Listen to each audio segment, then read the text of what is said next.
Jimmy Carter Part 2? Not so fast on that one. We may have a whole different animal on our hands. We're going to talk about that tonight. We're going to talk about a new Army ad. Oh, yikes. You're going to be hiding under your desk when you see it. That and more on I'm Right.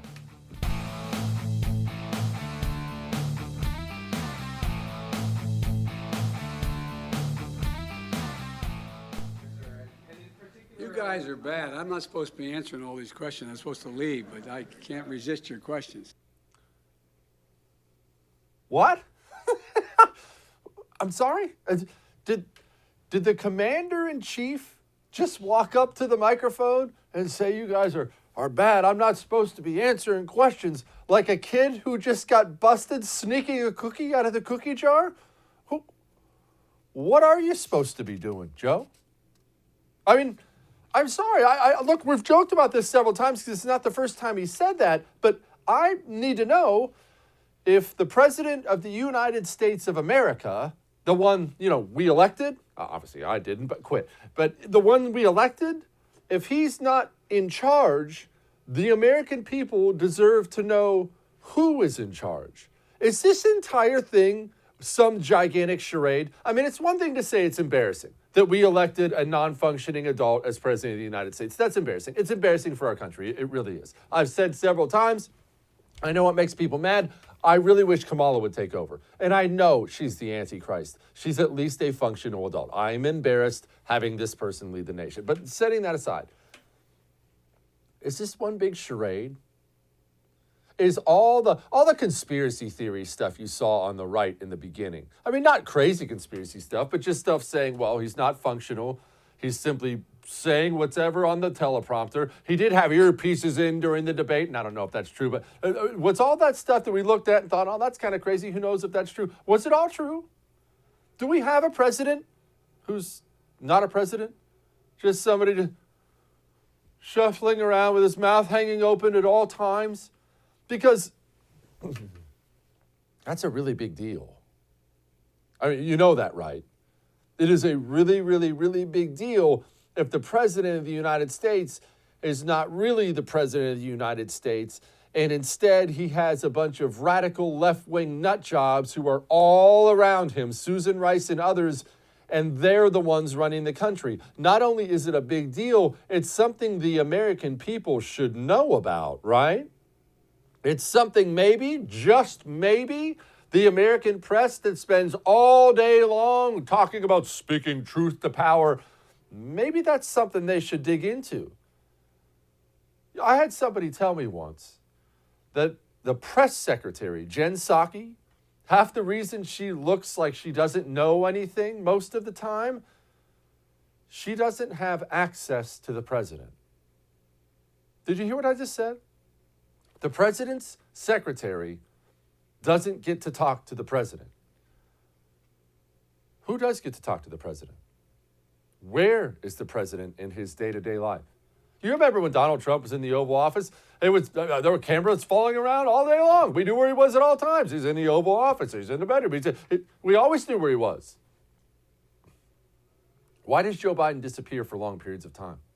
And why is nobody in our media flat out questioning the fitness for office of the President of the United States of America? I would love to know. He doesn't ever know what he's talking about. He doesn't know what he's doing. On top of what he says, he looks terrible. And yes, it matters. But what my eyes are telling me, they matter a lot. He walks around with his mouth hanging open, a bad sign. He shuffles his feet along. His arms are rigid and straight. He has somebody often, he takes them by the arm and they lead him. And again, in a separate scenario, I would simply say, okay, well, he's getting on in years. Maybe he has some dementia, Alzheimer's, senile, whatever the case may be. It's actually really sad. Let's not make fun of the guy. Let's get him some care and rest. We're all going to get older one day. That would be in any other scenario. You see, this person is the commander-in-chief. This person is the President of the United States of America. And if he's not fully functional, we have to know that. And we have to do something about that really soon. I mean, the guy's asked about Israel. You know what his answer was? You want to hear Joe Biden's answer about Israel? Here's your president. Is Prime Minister Netanyahu doing enough to stop this violence there from escalating?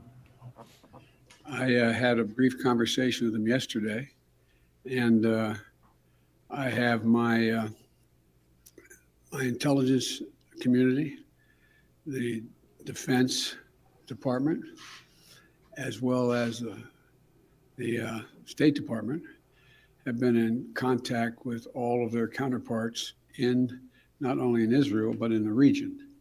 And one of the things that I have seen thus far is that there has not been a significant overreaction. The question is how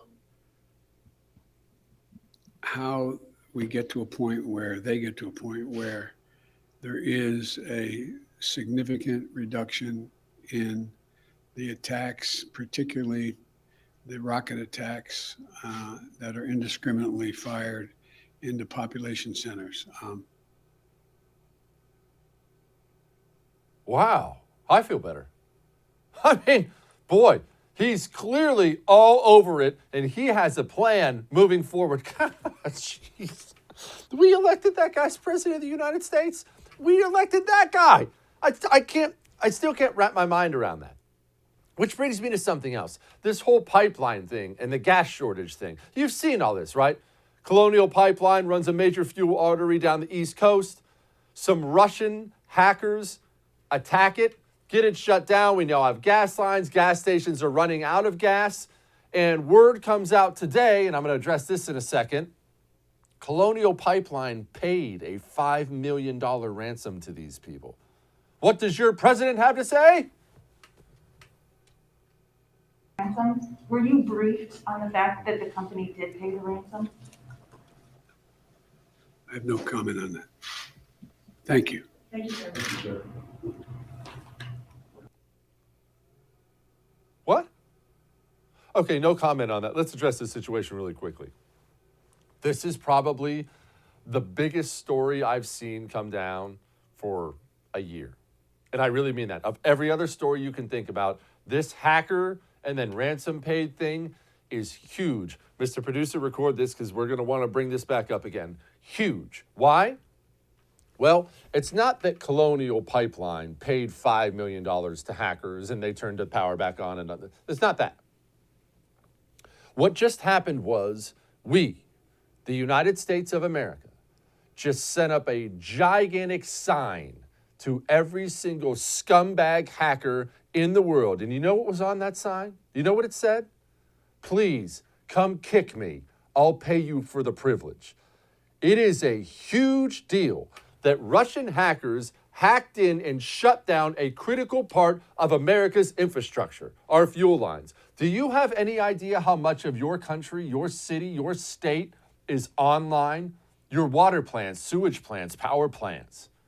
You have any idea how much of it is online? Staggering amounts of it.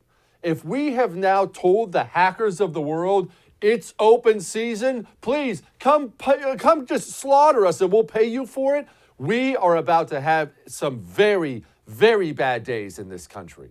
You do not do that at all. And I don't care that it was Colonial Pipeline that paid them. The United States of America should have immediately stepped in and stopped said payment. In fact, I'm so mad about this, I think whoever made that decision at Colonial Pipeline should be thrown in prison. It's that big of a deal. This is a national security issue. You do not get to pay off terrorists when they try to come for a ransom. You don't ever do that. Why? Because then you encourage all the rest of them. You know, America's hackers woke up this morning and they got on their little hacker phones and they thought, wait, America paid? Oh boy. Hey, Vlad, get all the hacker guys together. It's open season in America, baby. I want to get paid too. Jeez. Hey, look. But what are we going to do? We don't want to have leadership right now. A president of the United States. Remember when he forgot? You remember when he forgot the name of the Secretary of Defense? His own Secretary of Defense? He forgot his name? Well, he forgot Kevin McCarthy's name too. I'm encouraged not just because of a solid meeting with with the Republican leader in the House and with Mitch or Senator McConnell, who I've known a long, long time and worked with. He doesn't know the name of the House GOP leader? It's not just me. We have a bunch of former military guys coming out. This is a quote. A bunch of former military guys are coming out and saying, this guy, he's not mentally fit for office. What are they doing? It says, quote, the signatories also question the mental and physical condition of the commander-in-chief, adding that national security issues require quick and accurate decisions involving life and limb. And they do. They do. The president makes decisions all the time that are life and death decisions, not just for individuals, for companies, for nations, for our nation. The commander-in-chief is a big deal. This guy must go. I mean, they're comparing him to Jimmy Carter. Well, look, Trump came over the top and pretty much nailed it. Quote, I see that everybody's comparing Joe Biden to Jimmy Carter. It would seem to me that is very unfair to Jimmy Carter. Jimmy mishandled crisis after crisis, but Biden has created crisis after crisis. First, there was the Biden border crisis that he refuses to call a crisis, then the Biden economic crisis, then the Biden Israel crisis, and now the Biden gas crisis. Joe Biden has had the worst start of any president in United States history, and someday they will compare future disasters to the Biden administration. But no, Jimmy was better. Oh, that is so savage. That is so savage. And of course, he's still doing that dumb thing where he's fully vaccinated, but he's wearing a mask everywhere because the mask has become some stupid virtue signal thing that I'll never understand. I'll never understand it at all. Look, the CDC director was still holding serve like yesterday. This is from Breitbart saying things like, CDC director can't give data showing it's unsafe for vaccinated people to unmask. Says guidance will be updated very soon. And of course, we now have that guidance. The CDC rightly, after a year, comes out and says, oh, okay, I mean, I guess you can take them off. I mean, even CNN is saying this stuff. I think for a long time, the concern was the CDC was providing guidance, at the beginning of the pandemic that was not scientifically based. And as a result, we didn't do things that we should have done in this country that could have greatly mitigated what has happened here.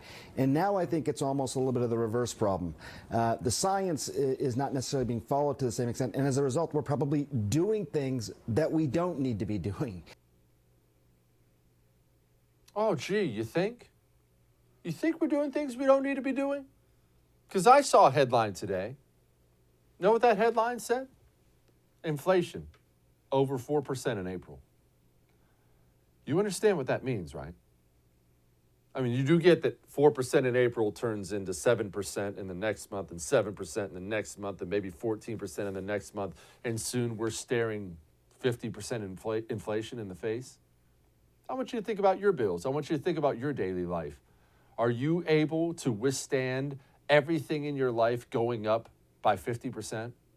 Well, if you're not, and that scares you and you're mad about that kind of thing, I want you to do me a favor. I want you to pause and I want you to rewind.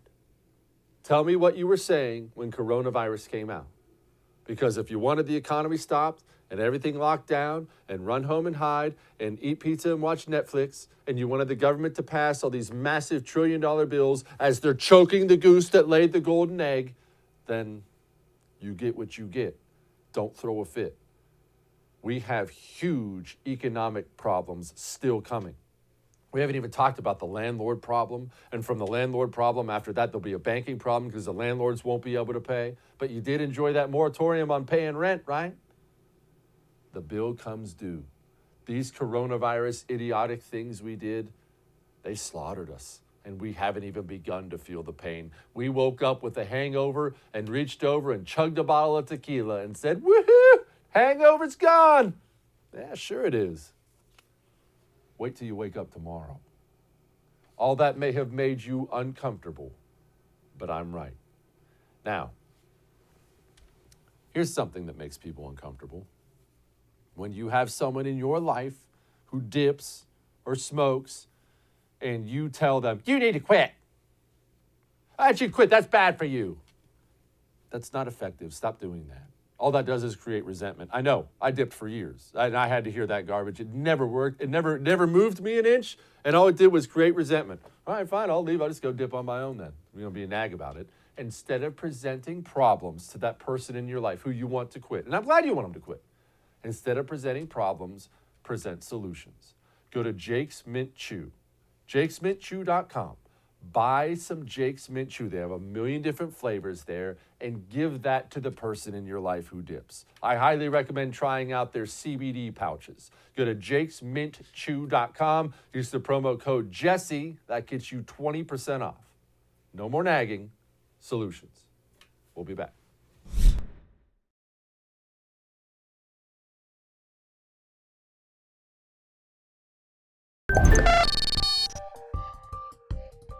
You know we're going to go to war. I mean, I don't know when. I wasn't trying to be too doomsday there. I don't think we're going off to war tomorrow, Lord willing, but the sands of time are inevitable, and at some point we are going to have a war. And no, I don't mean some war where we go slap around a couple terrorists in Yemen somewhere. I mean a big boy war with a big boy power. That's real. And because you and I, we've never experienced losing a war against the big boy power. I mean, I understand we had to pull out of Vietnam, but we've never had this major conflict and then lost. So you and I as Americans, we don't fully appreciate just how devastating it is to lose a military campaign. If it doesn't end your country, it lays you low for oftentimes decades and decades and decades. That's the reality of it. That's the truth. We are going to have a war against another major power. I know because history tells me we will. What are we doing to prepare for said war against this major power? Well, here's this new ad from the United States Army.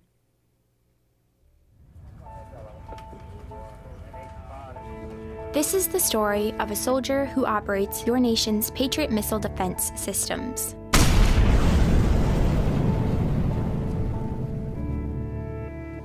It begins in California, with a little girl raised by two moms.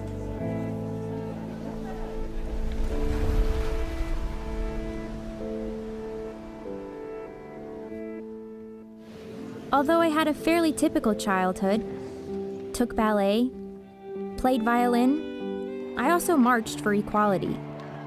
I like to think I've been defending freedom from an early age. I began feeling like I'd been handed so much in life, a sorority girl stereotype. Sure, I'd spent my life around inspiring women, but what had I really achieved on my own? I needed my own adventures, my own challenge. And after meeting with an Army recruiter, I found it. A way to prove my inner strength and maybe shatter some stereotypes along the way.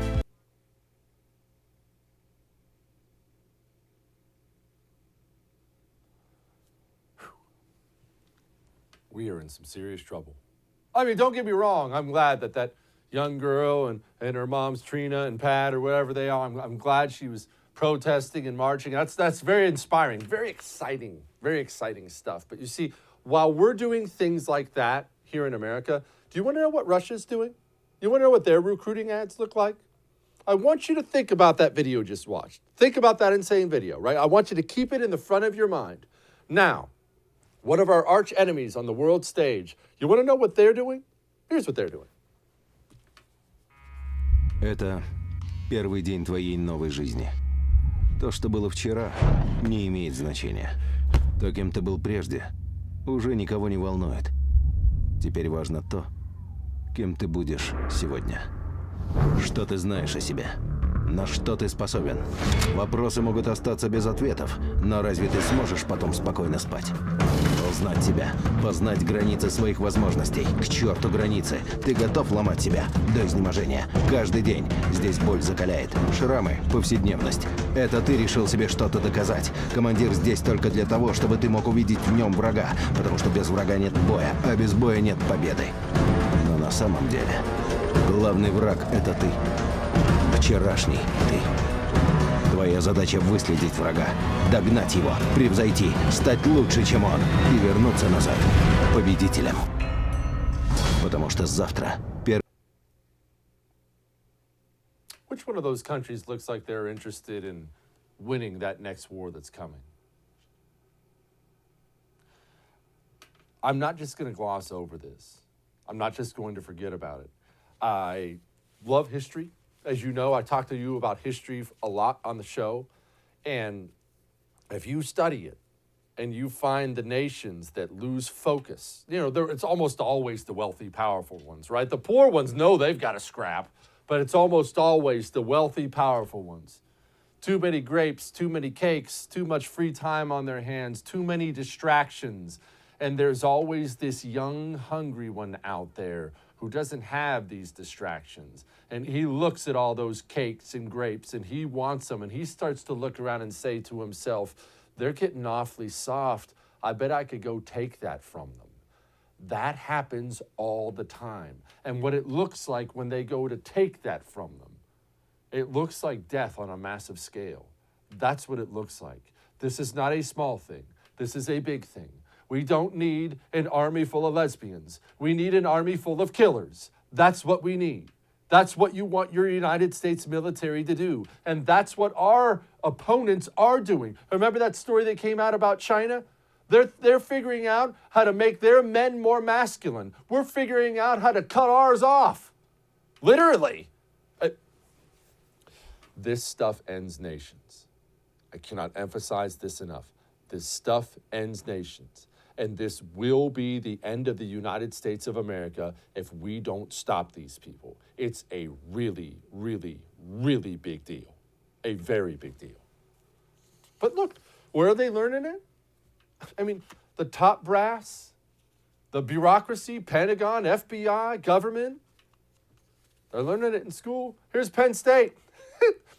Penn State Committee nixes the terms freshmen and upperclassmen because they're classist and sexist. Removal of gendered and binary terms from course and program descriptions. Terms such as freshman are decidedly male-specific, while terms such as upperclassmen can be interpreted as both sexist and classist. Furthermore, it explains junior and senior are parallel to Western male father-son naming conventions, and much of our written documentation uses he-she pronouns. We suggest that the university consider changes to all written materials, including recruiting materials, admissions materials, scholarship information, and housing materials, and other outward-facing documents, internal documents, and websites. Now, I don't expect you to care that much about Penn State University, but I do want you to understand this. The people who make that idiotic Army video, they came from America's university system. We are now driving this into the heads of the people who will lead this nation in the future. And that's This Week in Wokeism. You know what else is happening this week? Oh, I don't know. A headline today that says inflation is at 4% already. 4% in April. That number is only going to go up unless you think the government's going to wake up tomorrow morning and stop printing money. Please get some gold. You have worked hard for your money. Do not lose it all because of those idiots in Washington. Patriot Gold Group will take care of you. Give them a call. Diversify. Don't risk losing everything you've worked so hard for. Call Patriot Gold Group today. 866-943-0626. 866-943-0626. We'll be back.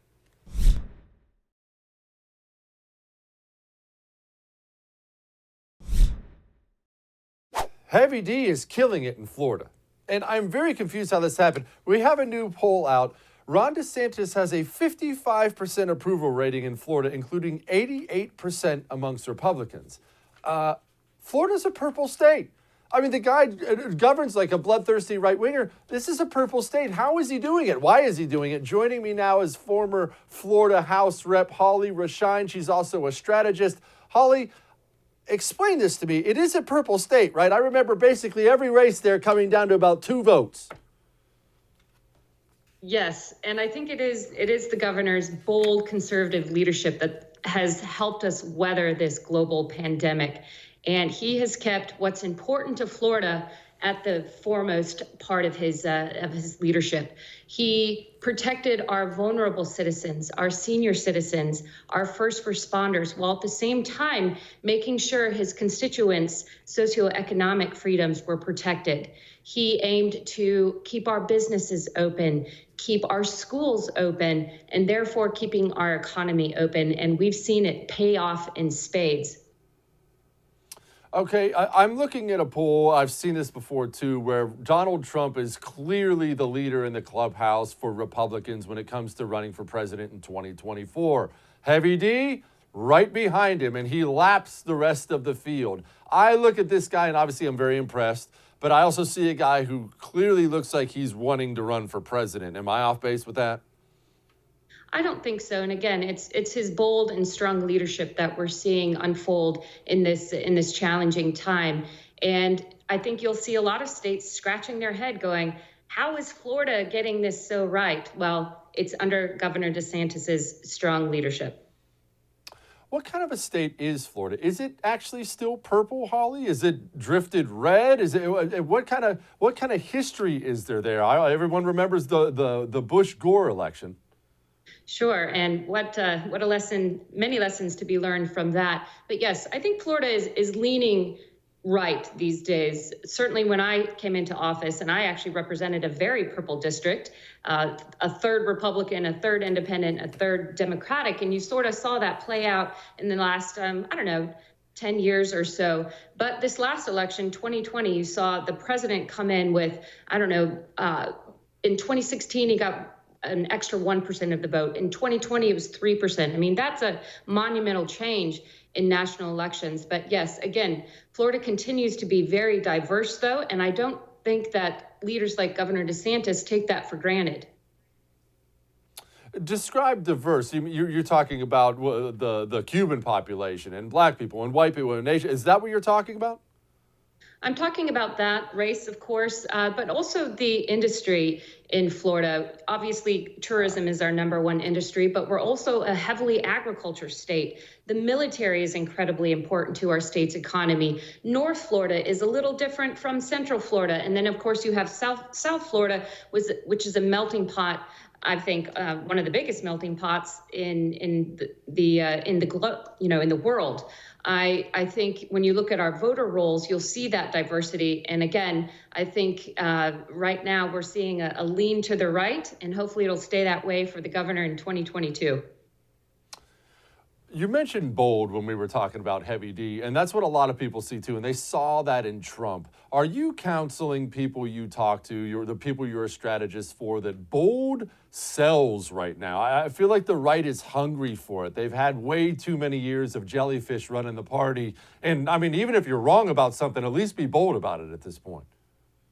Sure, and I think people are yearning for bold leadership, again, having weathered this global pandemic. And we've seen that time and time again from Governor DeSantis, whether it's on issues of the environment and climate change, making sure that our economy is preserved and that our business climate is strengthened. And of course, in education, making sure that children and their parents have the choices that they need to make sure that they have a bright future. And again, time and time again, you see the governor defend our police. You see the governor make sure that our election laws are strengthened and so that our elections are transparent and accountable, yet voters still have access to the voting boxes or to mail-in ballots or voting in person. And again, I think this is something that you're going to continue to see from Governor DeSantis, or Big D, as you're calling him. Mm-hmm. Speaking of Heavy D, we have him saying this about schools. This has to be music to parents' ears. Yes. What about the fall school year? What's our direction to the school districts and other schools? And our direction is, relatively simple. Have a normal school year, okay? These kids do not need to be wearing these masks, okay? I'm sorry, they don't. We need to be able to let them be kids and let them act normally, and that's what should be the case in the fall throughout the school year. Holly, while that's music to my ears, and I'm thrilled to hear him speaking truth like that, I have to say, when I hear the governor speak like that, what I think is, oh no, now a bunch of those New Yorkers and Californians are going to flock to Florida and trash the place. Is that a concern for y'all?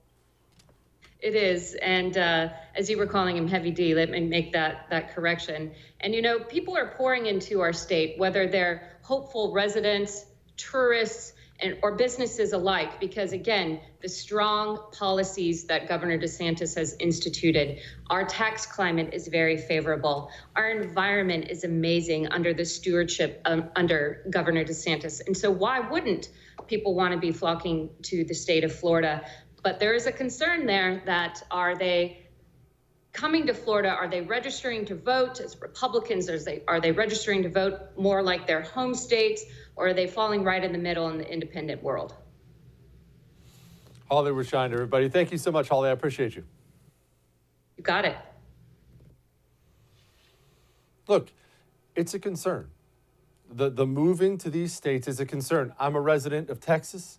I'm not a native Texan. I moved to Texas on purpose just because this state shared my values. But you see these things all the time. This company's moving here and this company's moving here. And we're so excited about all these jobs. Okay. How are they voting? And I am worried about parents with kids migrating to states who have open schools because they want their kids in school, but still show up and vote Democrat every single time. I'm very, very concerned about it. I think it's going to be a problem. Yeah, I'm happy California's losing congressional seats. I'm happy Florida's losing, New York's losing congressional seats. That's a good thing. It means the blue areas are emptying, but they're emptying to someplace. These people aren't walking off the edge of the planet. Guess we'll see how it works. All right, home title theft. I've talked to you a lot about it. I told you, I opened up my phone one day and, wait a minute, that's my home title. That's my signature on it. What? I didn't even know home title theft was a thing. Your home title's online. They're out there right now. We just had a major cyber attack. They're out there right now prowling for your home title. Don't take my word for it. Take it from the guy who's doing 25 years in federal prison for it. Nobody thinks that I can take their house and borrow against the house. No, I have title insurance for that. No, it's in my name, or he would have to get some special document. They would call me. You know, nobody's calling you. After I've stolen the title, borrowed against it, or sold the property, or done whatever I've done with it, it's 60 to 90 days to even figure out that they're the victim of this crime. You know, by that point, you start getting foreclosure notices, and you realize you've got 4 mortgages on your house. Not only that, you don't even own your home anymore. It's not even in your name. Sound like a good time? You feel like spending tens of thousands of dollars with a lawyer to unwind that? Or do you just want to go get Home Title Lock and make sure it doesn't happen to you? Go to HomeTitleLock.com. Make sure you use the promo code RADIO. That gets you 30 days for free. We'll be back.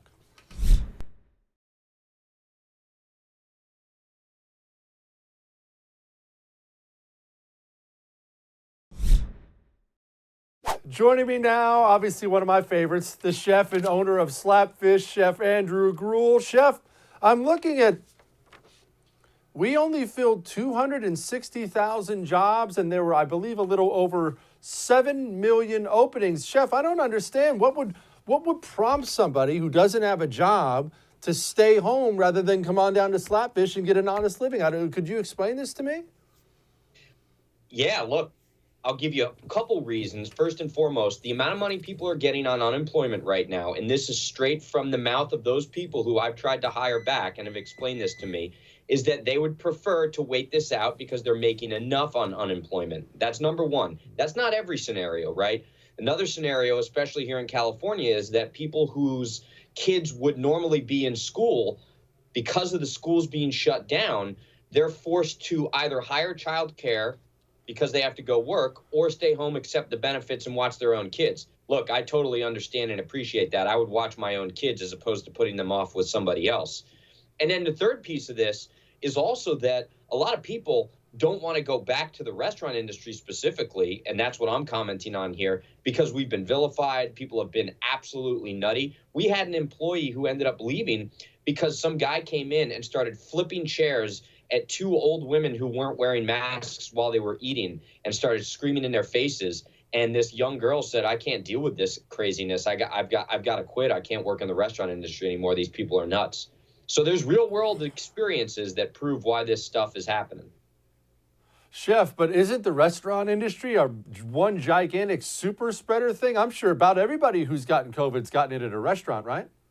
Yeah, have you noticed how that data now, or the lack thereof, hasn't been talked about? How for months and months and months and months, we were the villains, we were the bad guys, small businesses. But you know, what's really interesting, Jesse, is that now the debate has shifted, right? So it's no longer about, oh, restaurants are super spreaders. Small businesses are being targeted for some reason as these kind of like, you know, these villains who are just sitting on piles of cash. Now the reason people aren't going back to work, according to many, is because we're not being paid, or we're not paying a living wage.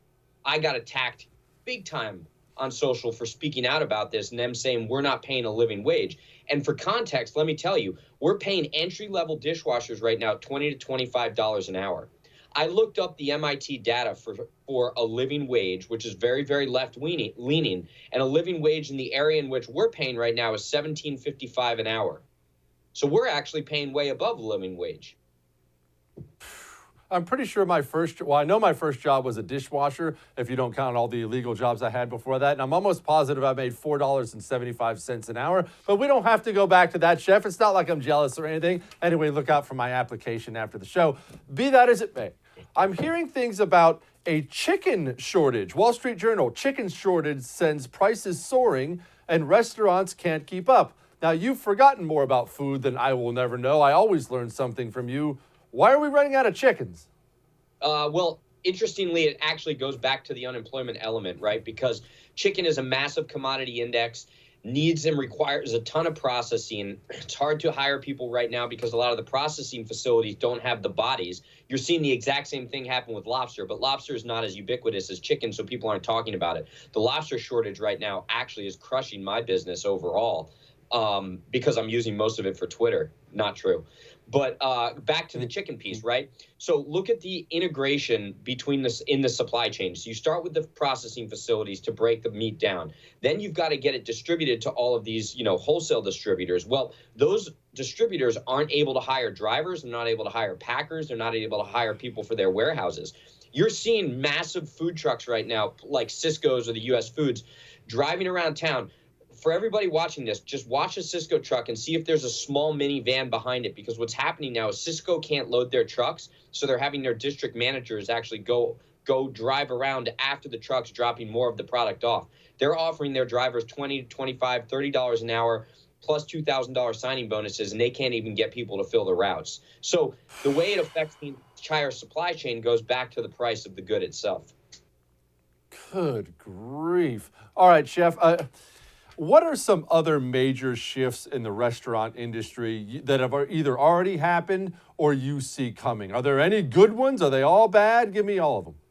No, there's good ones, right? So we've already seen a deregulation of the alcohol service element here in California and a lot of other strict regulated states. Now you're able to sell alcohol by virtue of these third-party delivery apps, or take alcohol out, or you're able to drink outside in parking lots and patios where you otherwise wouldn't be able to. Now, a lot of people might say, oh, well, that's dangerous, isn't it? Not necessarily, because actually having alcohol delivered to your house is going to preclude somebody from driving after a couple drinks to go back to the liquor store to maybe re-up on their, their Fireball or their Fuzzy Navels. So it's a good thing, I think, all around. We're also seeing now that people are able to construct these creative patios, which otherwise they wouldn't be able to do based on certain building codes, et cetera. So that's a good thing. And I'm already seeing in places like California where they're trying to figure out ways to either scale back on it because they don't want that to become permanent, or ways in which they can tax you on every single inch of one of those creative solutions. What's a bad trend? I know that we have some. Well, I think the bad trend in general right now is the ways in which restaurants, hotels are using COVID as an excuse to cut back on service, to cut back on products. I traveled all throughout, and room service was never available in the hotels. They wouldn't, provide the basic amenities under the guise of COVID. We've now learned that there's a lot of things that COVID doesn't happen with COVID, like, surface to surface spread. But what the hotels are doing is they're still charging you a full rack rate for the room while cutting the amenities out 50%. So it's a way in which a lot of these businesses and corporations are trying to increase their margins at the expense of the consumer. Okay, is this something like this food shortage stuff? Because, you see all this fear-mongering stuff, and some of it's real, and some of it's just people spitting out words to see where they splatter. I'm seeing things all over today that says we're going to start seeing some empty sections in the grocery shelves soon. Do you see supply chain problems on that level, or is this one of those things that's going to work itself out? Yeah, we're definitely going to see the supply chain hiccups across the board, the same way we saw them at the front side of COVID. But that doesn't necessarily imply that we don't have the supply. I think it's more of a matter of the avenues of distributions to get them on the shelves. And that goes back to the labor piece of this, right? And it kind of exhibits the integrated atmosphere, if you will, from processing to labor to supply on the shelves. But the things that we're going to see shortages on are going to be temporary. I think there's a massive shock to the system right now because we're reopening things at such a rapid rate. And a lot of people got very complacent in their position to not work or not be open.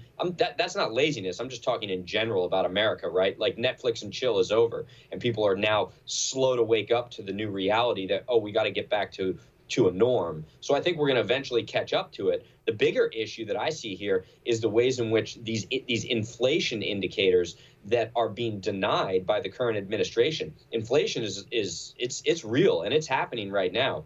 So what's next, right? Are they going to start to manipulate interest rates? And if that's the case, then obviously it's going to be a bit of a downward spiral.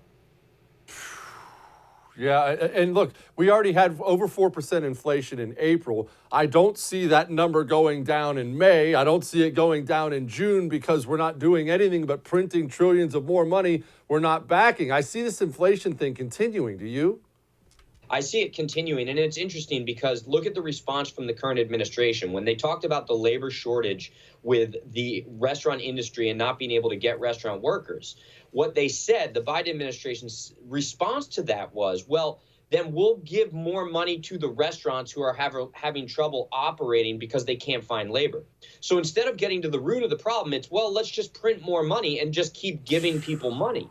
And that's a temporary solution. We're not asking for more money. We're asking for a deregulation. We're asking for a free market so that things can operate naturally and organically, to use their language, or in a plant-based manner, so that we can just, run a business.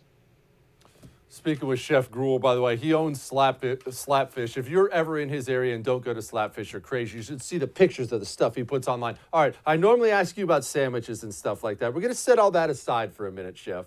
Pasta. Pasta can go either way. I've had so much pasta that was garbage, but a good pasta dish can change your life. Give me the Chef Gruel, I have to make the perfect pasta dish or I'll die or something scenario. What are you making? People over-intellectualize pasta. So, cook your pasta to a nice al dente. Make sure you're tasting it throughout the entire time, because once you start overcooking that pasta, then it's junk, right? But what I like to do is I like to cook my pasta, right? Cook it almost until it's done, and then I drain it and I save some of the cooking water, right?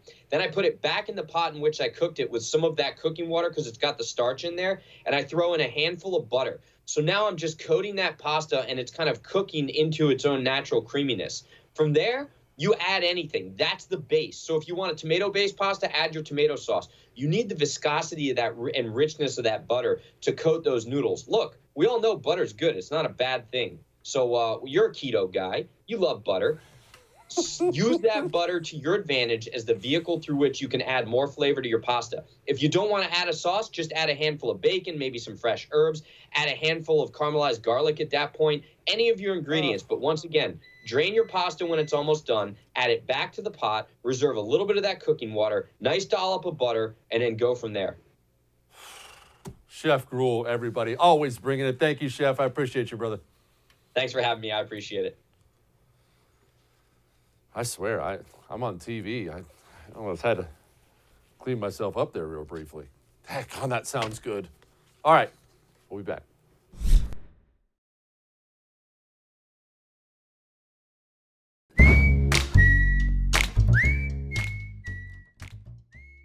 Have you ever taken a cold shower? I'll be frank with you. I have been in some very, very, very cold water in my lifetime. One time when we were doing mountain warfare training in the Marine Corps, they found this creek, this extremely large creek, and they made us all lock arms because it was moving really fast. They didn't want anybody to wash away, and they made us walk out into this creek up to our necks. Only what they didn't tell us was it was all glacier water. It was at a temperature just above freezing. So very quickly, my entire body was numb from the neck down. And they thought it was funny. They were standing on the shore and they were laughing at us. And then they made us get out and your body stops working. Either way, I don't want to get sidetracked on this. I will say, they say cold showers are supposed to be really good for you. Wake you up in the morning, get the muscles alive. Cold showers suck. This gorilla knows what I'm talking about.